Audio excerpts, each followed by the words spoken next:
नमस्कार दोस्तों, स्वागत है आप सभी को आरकेएस स्टडी 51 के यूट्यूब चैनल में। तो दोस्तों आज हम करेंगे ज्ञान बिंदु जीएस एकेडमी का प्रैक्टिस सेट जो बीएसएससी सीजीएल के लिए है। और आज का हमारा प्रैक्टिस सेट नंबर होगा 3। तो आप सभी लोग इस प्रैक्टिस सेट को ज़रूर लगाएं और साथ में कितना मार्क्स आया आप लोग कमेंट बॉक्स में कमेंट करके भी ज़रूर बताएँ। तो चलिए शुरू करते हैं पहले क्वेश्चन के साथ। पहला क्वेश्चन आपके सामने स्क्रीन पर।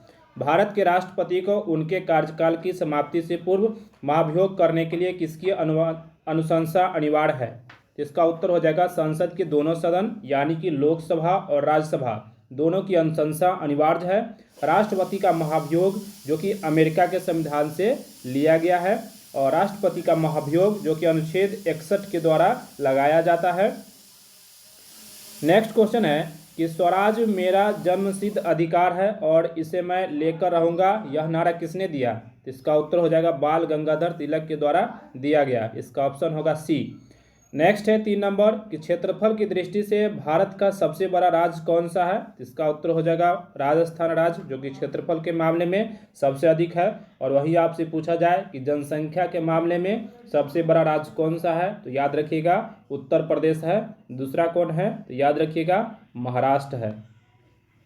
नेक्स्ट क्वेश्चन देखिए कि निम्नलिखित में से कौन सा क्षेत्र उष्णकटिबंधीय सदाबहार वन से ढका हुआ है? तो इसका उत्तर हो जाएगा पश्चिमी घाट यानी कि सर्वाधिक हॉट स्पॉट यानी जैव विविधता जो पाया जाता है पश्चिमी घाट में पाया जाता है। तो वही पूछा जा रहा है कि उष्णकटिबंधीय सदाबहार वन सर्वाधिक जो कि पश्चिमी घाट में पाए जाते हैं। नेक्स्ट क्वेश्चन देखते हैं 5 नंबर क्वेश्चन देखिए कि पृथ्वी तथा बाह्य अंतरिक्ष के बीच अंतिम रेखा क्या कहलाती है? तो इसका उत्तर हो जाएगा मैग्नेटोपॉस। इसका आंसर हो जाएगा डी जो कि सही है। किस काल में भारतीय मजदूर आंदोलन पर कम्युनिस्ट विचारधारा का प्रभाव पड़ा? तो इसका उत्तर हो जाएगा 1924 से 1934 के बीच में कम्युनिस्ट विचारधारा का प्रभाव पड़ा था। याद रखिएगा 1925 में भारत में अखिल भारतीय कम्युनिस्ट पार्टी का प्रथम अध्यक्षता तो सत्यभक्त के द्वारा किया गया था। ठीक है, उसके बाद है 1934 में कांग्रेस समाजवादी पार्टी का गठन हुआ था। नेक्स्ट क्वेश्चन देखिए, मिलान करना है मतलब कौन सा आंदोलन पहले हुआ है उसको मिलान करता है सीरीज में करना है। तो चलिए देखते हैं। देखिए रॉलेट एक्ट जो कि 1919 ईस्वी में हुआ था, खेरा आंदोलन जो कि 1918 ईस्वी में, चंपारण सत्याग्रह जो कि 1917 में और अहमदाबाद मिल हड़ताल जो कि 1918 में हुआ था। तो चलिए इसका कालानुक्रम मिलान करना है। तो पहला कौन हो जाएगा, तो चंपारण सत्याग्रह हो जाएगा। दूसरा में हो जाएगा अहमदाबाद मिल हो जाएगा। तीसरा में हो जाएगा खेरा आंदोलन और चौथा में हो जाएगा रॉलेट एक्ट आंदोलन। तो चलिए देखते हैं पहला क्या होना चाहिए, 3 4 2 1। इसका उत्तर हो जाएगा ए। नेक्स्ट है बजट 2021-22 में प्रस्तावित मित्रा योजना का संबंध किस क्षेत्र से है? तो इसका उत्तर हो जाएगा वस्त्र उद्योग से संबंधित है। नेक्स्ट क्वेश्चन देखिए 9 नंबर कि बजट 2021-22 में निम्नलिखित में से किस योजना को सर्वाधिक बजट आवंटित किया गया? तो इसका उत्तर हो जाएगा मनरेगा। मनरेगा से पहले इसका नाम था नरेगा। इसका जो अधिनियम आया था 2005 में, लेकिन इसका स्थापना 2006 में किया गया और नरेगा का नाम बदलकर मनरेगा जो कि 2009 में कर दिया गया। तो इतना याद रखिएगा। नेक्स्ट क्वेश्चन देखिए कि अलमाटी बांध किस नदी पर बनाया गया है? तो इसका उत्तर हो जाएगा कृष्णा नदी पर बनाया गया है। तो याद रखिएगा अलमाटी बांध किस नदी पर, तो कृष्णा नदी। आपसे पूछा जा सकता है कि कृष्णा नदी कहाँ से निकलती है? तो महाबलेश्वर के पहाड़ी से निकलती है। एक क्वेश्चन है कि नागा अर्जुन सागर परियोजना किस नदी पर है? तो याद रखिएगा कृष्णा नदी पर ही है। आगे तुंगभद्रा नदी परियोजना कहाँ का है? तो तुंगभद्रा नदी पर है। पंचेत बांध पूछेगा तो दामोदर नदी टिक करिएगा। उसके बाद है नेक्स्ट क्वेश्चन देखिए कि जम्मू और कन्याकुमारी को जोड़ने वाली सबसे लंबा राष्ट्रीय राजमार्ग कौन सा है? तो इसका उत्तर हो जाएगा NH-44 जो कि सबसे लंबा राष्ट्रीय राजमार्ग है और इसकी जो लंबाई है 3745 किलोमीटर है। तो याद रखिएगा भारत की सड़क प्रणाली जो है विश्व की तीसरी विशालतम प्रणालियों में से एक है। तो इतना आप लोग याद रखेंगे। और एक होता है स्वर्णिम चतुर्भुज योजना जो कि दिल्ली, कोलकाता, चेन्नई और मुंबई को जोड़ती है। तो उसकी लंबाई कितना है पूछा जाता है। तो 5846 किलोमीटर स्वर्णिम चतुर्भुज योजना मानी राजमार्ग जो होता है तो उसकी लंबाई है। नेक्स्ट है निम्नलिखित में से कौन सा देश विश्वव्यापी आर्थिक मंदी के प्रभाव से अप्रभावित रहने वाला देश था? इसका उत्तर हो जाएगा सोवियत संघ, यानी कि विश्वव्यापी आर्थिक मंदी सोवियत संघ में नहीं लगा था। नेक्स्ट है विश्व बौद्धिक संपदा संगठन का मुख्यालय कहाँ है? तो ऑप्शन देखिए, 4 ऑप्शन दिया गया है। तो इसका उत्तर हो जाएगा जिनेवा में इसका मुख्यालय है और इसकी स्थापना 1967 में हुआ था। इतना आप लोग याद रखेंगे। नेक्स्ट क्वेश्चन देखिए, निम्नलिखित में से किस राष्ट्रपति का निधन उनके कार्यकाल के समय ही हो गया था? तो इसका उत्तर हो जाएगा फखरुद्दीन अली अहमद का जो मृत्यु है उनके कार्यकाल के समय में हुआ था और इनका जो कार्यकाल रहा था 1974 से लेकर 1977 तक था। और भारत के सबसे लंबे समय तक राष्ट्रपति रहने का रिकॉर्ड तो डॉक्टर राजेंद्र प्रसाद के पास है, जो 1950 से लेकर 1962 तक रहे थे। उसके बाद है प्रथम कार्यवाहक राष्ट्रपति आपसे पूछा जाए तो याद रखिएगा BD जत्ती, याद रखिएगा। और भारत के राष्ट्रपति का पद जो कि संविधान के अनुच्छेद 52 में इसकी चर्चा किया गया है। चलिए नेक्स्ट क्वेश्चन देखते हैं, निम्न में से किस अधिनियम के तहत भारत में लोकसभा अध्यक्ष एवं उपाध्यक्ष संस्था का उद्भव हुआ है? तो इसका उत्तर हो जाएगा भारत शासन अधिनियम 1919 के द्वारा इसका जो उद्भव हुआ है। नेक्स्ट क्वेश्चन देखिए, बिहार के किस नेता ने महात्मा गांधी के साथ आंदोलन का नेतृत्व किया था? तो इसका उत्तर हो जाएगा रामचंद्र शुक्ल, जो कि 1917 में चंपारण सत्याग्रह जो हुआ था नील की खेती को लेकर, तो उसका जो प्रमुख आंदोलन का नेतृत्व करता थे तो राजकुमार शुक्ल थे। सबसे पहले महात्मा गांधी जो 1915 में भारत आए थे, तो वही राजकुमार शुक्ल के अनुशंसा पर यहाँ चंपारण के किसान को मामला सुलझाए थे। नेक्स्ट क्वेश्चन देखिए, नालंदा बौद्ध विश्वविद्यालय को किसने ध्वस्त किया था? तो इसका उत्तर हो जाएगा बख्तियार खिलजी या कुतुबुद्दीन ऐबक का सेनापति था और इन्होंने ही नालंदा बौद्ध विश्वविद्यालय को ध्वस्त किया था। नेक्स्ट क्वेश्चन देखिए, बिहार में किस वर्ष पहली बार दूरदर्शन का केंद्र स्थापित किया गया था? इसका उत्तर हो जाएगा 1978 इसमें बिहार में पहली बार दूरदर्शन का केंद्र स्थापित किया गया। पूछा जाएगा रेडियो का आविष्कार कौन किया? तो याद रखिएगा मार्कोनी। और ऑल इंडिया रेडियो का गठन कब हुआ था? याद रखिएगा 1936 ईस्वी में। नेक्स्ट है भारत की प्रमुख आर्थिक समस्याएं क्या है? तो इसका उत्तर हो जाएगा गरीबी एवं बेकारी, जो कि भारत की प्रमुख आर्थिक समस्या के अंतर्गत आती है। आगे भारतीय अर्थव्यवस्था है तो विकासशील अर्थव्यवस्था है भारत की अर्थव्यवस्था, तो इसका आंसर हो जाएगा डी, यानी विकासोन्मुख है। नेक्स्ट क्वेश्चन देखिए, माप तौल की व्यवस्था किसके शासनकाल में लागू की गई थी? तो इसका उत्तर हो जाएगा अलाउद्दीन खिलजी के समय में माप तौल की व्यवस्था को लागू किया गया था। अलाउद्दीन खिलजी को अर्थशास्त्रीय सुल्तान भी कहा जाता है। इन्होंने एकमात्र सुल्तान था जो बाजार नियंत्रण व्यवस्था को लागू किया था। उसके बाद दीवान रियासत के प्रधान याकूब को बनाया था। ठीक है, एक क्वेश्चन पूछा जा सकता है कि अलाउद्दीन मसाहत व्यवस्था लागू करने वाला प्रथम मुस्लिम शासक थे और अलाउद्दीन खिलजी उत्तर भारत से में राजपूत एवं दक्षिण भारत में सफलता पाने वाले प्रथम मुस्लिम शासक थे। इतना याद रखेंगे। नेक्स्ट क्वेश्चन है, इंटरनेट के बीज बोने वाला पहला नेटवर्क कौन था? तो इसका उत्तर हो जाएगा आर्पनेट, याद रखिएगा। इसका आंसर हो जाएगा ए। आर्पनेट का पूर्ण फॉर्म होता है advance research project agency network. यह एक ऐसा नेटवर्क था जो इंटरनेट का आधार बना। ठीक है, नेक्स्ट क्वेश्चन देखते हैं, संविधान के अनुच्छेद 368 का संबंध है? तो याद रखिएगा संविधान संशोधन की प्रक्रिया से है और संविधान संशोधन की 3 प्रमुख प्रक्रिया होती है। पहला होता है साधारण बहुमत से, दूसरा होता है 2/3 बहुमत से और तीसरा होता है 2/3 बहुमत के साथ आधे राज्यों के विधानमंडल से। उसके बाद वित्त आयोग का गठन जो कि अनुच्छेद 280 में है और आपातकालीन उपबंध जो है तो अनुच्छेद 352 से लेकर 360 के बीच है। निर्वाचन आयोग जो कि अनुच्छेद 324 में है। तो साथ में इन अनुच्छेदों को भी याद रखते हुए चलिएगा। नेक्स्ट, भारतीय मुद्रास्फीति को मापा जाता है? इसका उत्तर हो जाएगा थोक मूल्य सूचकांक के द्वारा मुद्रास्फीति को मापा जाता है। मुद्रास्फीति में क्या होता है? तो मुद्रा का मूल्य घट जाता है वस्तु की तुलना में और मुद्रास्फीति को रोकने के लिए बाजार की तरलता को कम करना चाहिए। ठीक है, नेक्स्ट क्वेश्चन देखते हैं कि निम्नलिखित में से किसके द्वारा कृषि उड़ान 2.0 योजना को लॉन्च किया गया? तो इसका उत्तर हो जाएगा अक्टूबर 2021 में प्रधानमंत्री नरेंद्र मोदी के द्वारा कृषि उड़ान 2.0 योजना को लॉन्च किया गया। आगे देखिए 26 नंबर क्वेश्चन, संसार की सबसे बड़ी डेल्टा कौन सी है? तो गंगा नदी की जो डेल्टा है वो सबसे बड़ी है। यह विश्व की सबसे बड़ी डेल्टा है और डेल्टा का आकार कैसा होता है? तो याद रखिएगा त्रिभुजाकार होता है। ठीक है, और नदी जो है वृद्धावस्था में डेल्टा का निर्माण करती है और इसी वन को यानी पूछा जाएगा कि जहाँ पर डेल्टा बनाती है उस वन को क्या कहते हैं, तो मैनग्रोव वन कहा जाता है, जो कहाँ के लिए फेमस है, तो पश्चिम बंगाल में है। नेक्स्ट है, भारतीय संविधान में नागरिकों को कितने प्रकार के मौलिक अधिकार प्रदान करता है, तो इसका उत्तर हो जाएगा 6। मूल संविधान में मौलिक अधिकारों की संख्या 7 थी, लेकिन 44वां संविधान संशोधन 1978 के द्वारा एक 19 के एफ जो संपत्ति के स्वतंत्रता से संबंधित अधिकार था उसको हटा करके अनुच्छेद 300 के क में रख दिया गया। तो वर्तमान में कितने मौलिक अधिकार है, तो 6 है। और भारतीय संविधान में मौलिक अधिकार कहाँ से लिया गया है, तो अमेरिका के संविधान से लिया गया है, जो भाग 3 में है, जो अनुच्छेद 36 से अनुच्छेद 12 से 35 तक उल्लेख है इनका। किस भारतीय जलप्रपात में राजा, रानी, रॉकेट और रोरर नामक 4 अलग अलग झरने हैं, इसका उत्तर हो गया जोग या गरसुप्पा जलप्रपात। इसी को कहते हैं महात्मा गांधी जलप्रपात।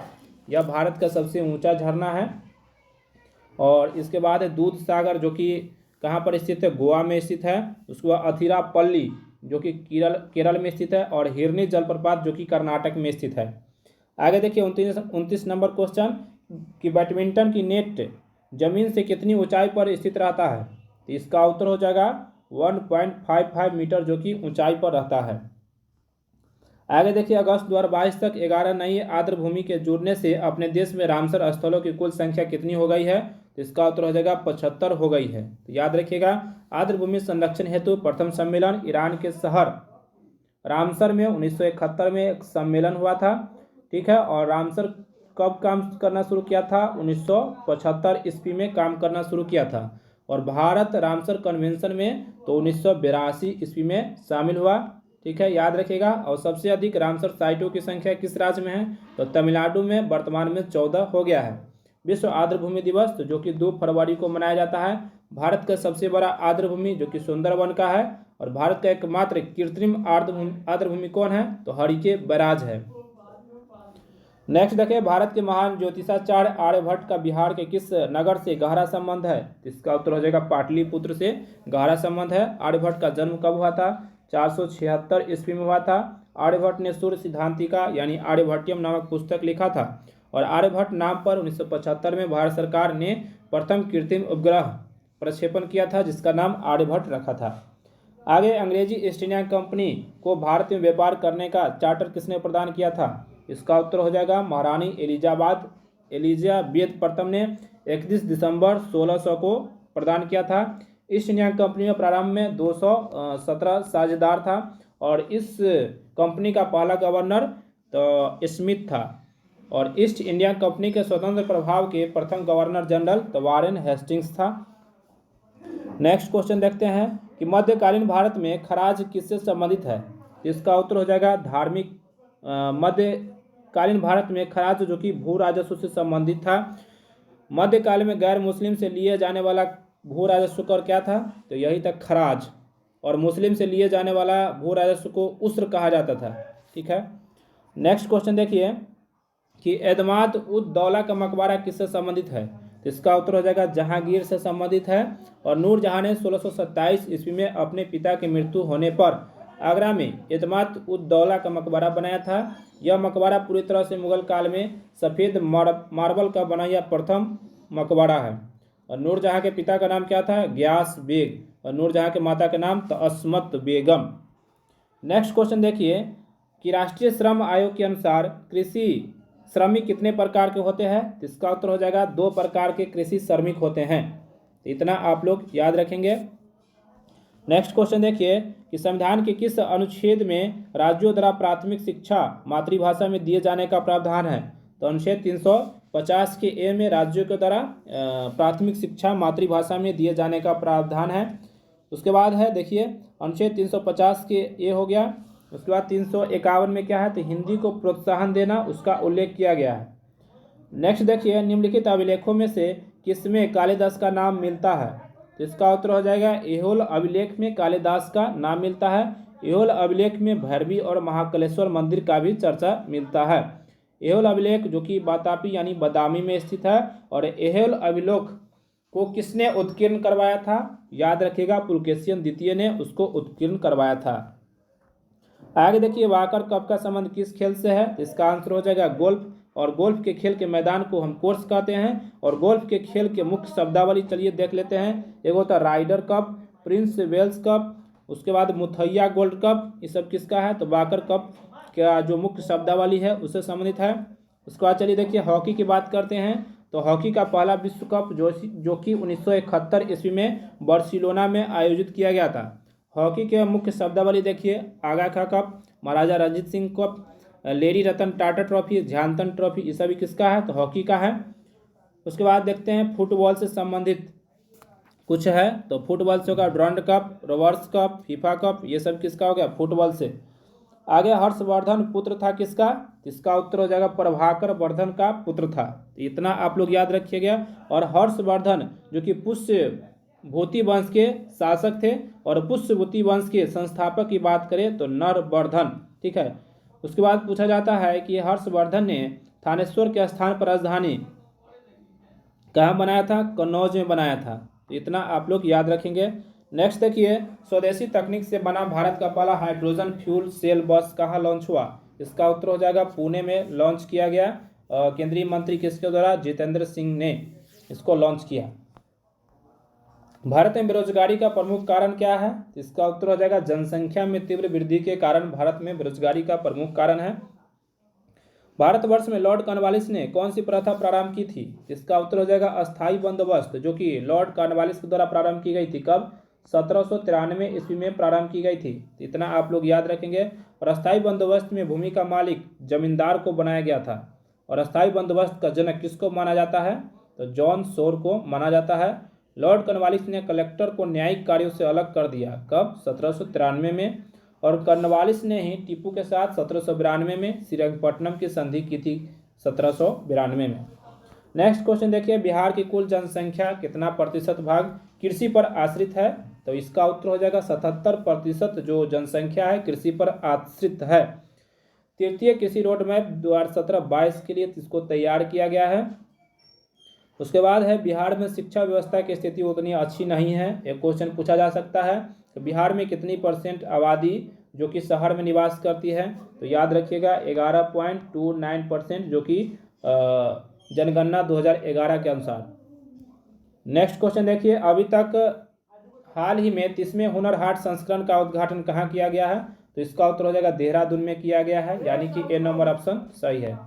नेक्स्ट देखिए, 14 वर्ष से कम उम्र के बच्चों को जोखिम भरे काम पर लगाना किस अधिकार के प्रति संरक्षण है? तो इसका उत्तर हो जाएगा शोषण के विरुद्ध है, जो कि भारतीय संविधान के अनुच्छेद 23 और 24 में इसका चर्चा किया गया है। 23 में क्या है चलिए देखते हैं। 23 में क्या है? बलात् श्रम प्रतिशोध को निषेध किया गया है।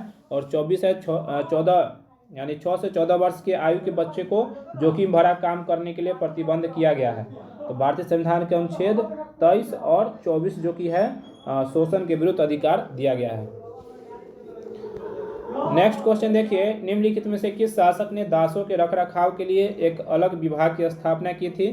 तो इसका उत्तर हो जाएगा फिरोज शाह तुगलक ने दासों के लिए अलग से एक विभाग की स्थापना की थी, जिसका नाम क्या था? दीवान ए बंदगान।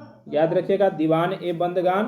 तो ऐसे कहा जाता है कि फिरोज शाह तुगलक के समय सर्वाधिक दासों की संख्या सबसे अधिक थी, लगभग 1,80,000। उसके बाद फिरोज शाह तुगलक ने ब्राह्मणों से भी जजिया कर वसूल किया करता था। और फिरोज तुगलक ने 2 बार अपना राज्याभिषेक करवाया। अकबर ने दास प्रथा को 1562 ईस्वी में प्रतिबंध कर दिया था।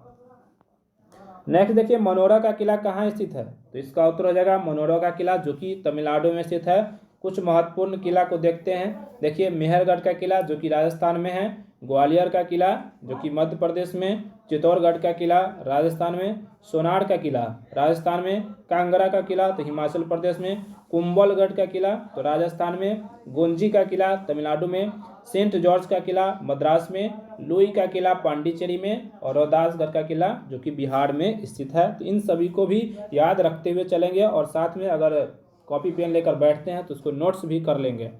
चलिए देखिए आगे, बिहार राज्य के किस जिले की जनसंख्या घनत्व सबसे अधिक है? तो इसका उत्तर हो जाएगा शिवहर, यानी कि 1 किलोमीटर में 1880 व्यक्ति रहते हैं। इसका जनसंख्या घनत्व कितना है? तो 1880 व्यक्ति प्रति किलोमीटर। बिहार में सबसे न्यूनतम जनसंख्या घनत्व जो कि किसका है? कैमूर का, यानी 488 व्यक्ति पर किलोमीटर में बैठते हैं यानी रहते हैं। उसके बाद चलिए देखते हैं नेक्स्ट क्वेश्चन कि अनुच्छेद 25 से 28 के अंतर्गत प्रदत्त धार्मिक अधिकारों पर राज्य किन आधारों पर प्रतिबंध लगा सकता है। इसका उत्तर हो जाएगा उपयुक्त सभी, यानी कि लोक व्यवस्था, सदाचार और स्वास्थ्य, इन सभी पर प्रतिबंध लगा सकता है। भारतीय संविधान के अनुच्छेद 25 के अधीन अंतःकरण की स्वतंत्रता दी गई है। ठीक है, तो इतना याद रखिएगा। एक क्वेश्चन पूछा जा सकता है कि अस्पृश्यता विरोधी अधिनियम जो है तो अनुच्छेद इसका 17 में है। नेक्स्ट क्वेश्चन देखिए कि सबने अवज्ञा आंदोलन अंतिम रूप से कब वापस लिया गया। इसका उत्तर हो जाएगा अप्रैल 1934 में सबने अवज्ञा आंदोलन को वापस ले लिया गया। प्रथम चरण में सबने अवज्ञा आंदोलन का प्रारंभ जो कि 6 अप्रैल 1930 से शुरू होकर 5 मार्च 1931 तक चला था, और दूसरा चरण गोलमेज सम्मेलन में गांधी जी के वापस लौटने पर शुरू हुआ था। यानी कि प्रथम गोलमेज सम्मेलन 1930 में हुआ था, ठीक है, उसके बाद दूसरा 1931 में और तीसरा 1932 में, और फाइनली सबने अवज्ञा आंदोलन को 1934 में अप्रैल में वापस ले लिया गया था। नेक्स्ट क्वेश्चन देखिए ट्राइग्लिसराइड क्या है। तो ट्राइग्लिसराइड एक प्रकार का वसा है, इसको याद रखिएगा, वसा है। नेक्स्ट क्वेश्चन देखिए निम्नलिखित में से कौन मानव गुर्दे का सामान्य कार्य नहीं है। इसका उत्तर हो जाएगा रक्त में शर्करा की मात्रा को नियंत्रित करना, इसका सामान्य कार्य नहीं है। और रक्त में जल की मात्रा को नियंत्रित करना ये गुर्दा का प्रमुख कार्य है। यूरिया को छानकर बाहर निकालना ये सही है, और कई हार्मोनों का स्रावन करना ये सही है, लेकिन इसमें शर्करा की मात्रा को नियंत्रित करना यह गलत है। नेक्स्ट देखिए यूरिया में उपस्थित होने वाले तत्व कौन सा है। तो चलिए यूरिया का सबसे पहले हम सूत्र खोजते हैं। तो यूरिया का सूत्र होता है CNH। उसके बाद देखिए क्या होता है CNH, नहीं सॉरी गलत है, देखिए बताते हैं। यूरिया का सूत्र जो होता है चलिए देखते हैं। तो यूरिया का सूत्र होता है NH2CONH2 होता है।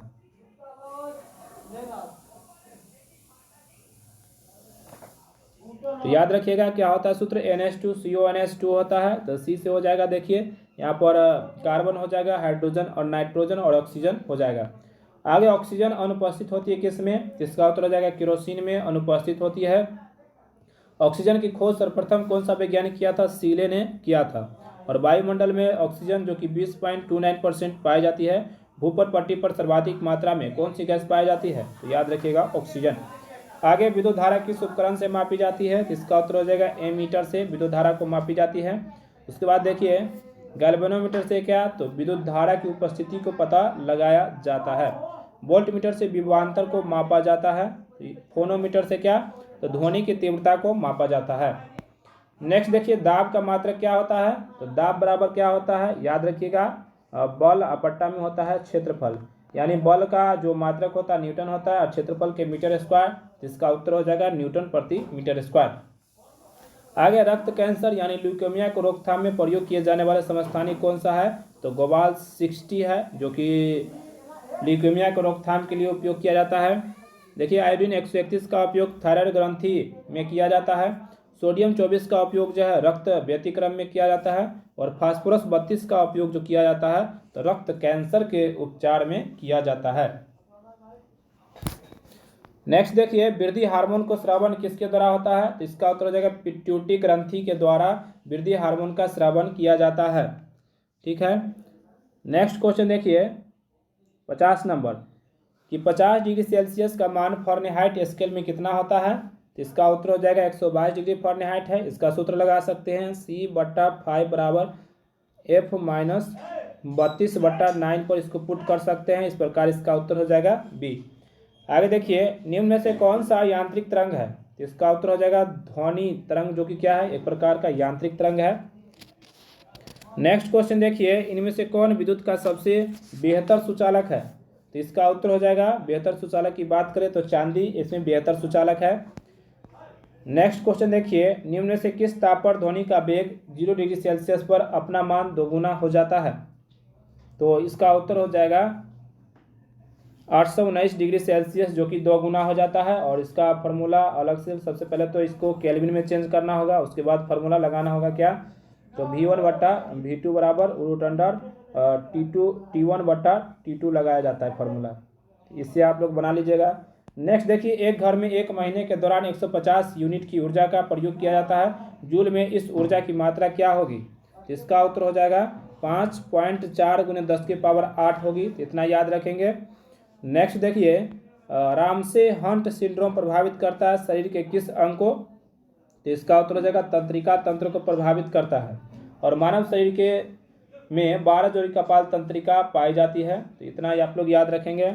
नेक्स्ट देखिए, यूलोथ्रिक्स, स्पाइरोगायरा, कारा इत्यादि निम्नलिखित में से किसका उदाहरण है? इसका आंसर हो जाएगा थैलोफाइटा का उदाहरण है। यह वनस्पति जगत का सबसे बड़ा समूह है, और यह पौधे के शरीर के सभी घटक पूर्ण रूप से विभेदित नहीं होते हैं, अर्थात इनकी संरचना मूल तथा पत्तियों विभाजित नहीं होती है, और इस वर्ग के पौधों को सामान्यतः शैवाल कहा जाता है। यह मुख्यतः जलीय पादप कहलाते हैं। उसमें देखिए, लाभदायक शैवाल में क्या आता है? तो पोरफायरा, अल्बा सर्गासन, लेमनिरिया, क्लोरेला आदि ये सब आता है। और शैवाल के अध्ययन को क्या कहते हैं? तो फाइकोलॉजी कहा जाता है। चलिए आगे बढ़ते हैं नेक्स्ट क्वेश्चन की तरफ। नेक्स्ट क्वेश्चन देखिए, बेंजीन में सिग्मा और पाई बंध पाई जाती कितना? इसका उत्तर हो जाएगा सिग्मा बॉन्ड जो कि 12 गो, और पाई बंध जो कि 3 गो पाया जाता है। नेक्स्ट क्वेश्चन देखिए, निम्नलिखित में से कौन सा विकल्प नीचे दिए हुए शब्दों को सार्थक क्रम दर्शाता है? तो सबसे पहले जो पाचन क्रम है, यानी ऊपर से नीचे की तरफ बताना है, तो पहले क्या होता है? मुख होता है। तो याद करिएगा, देखिए 4 किस में है? तो सी में है और डी में है।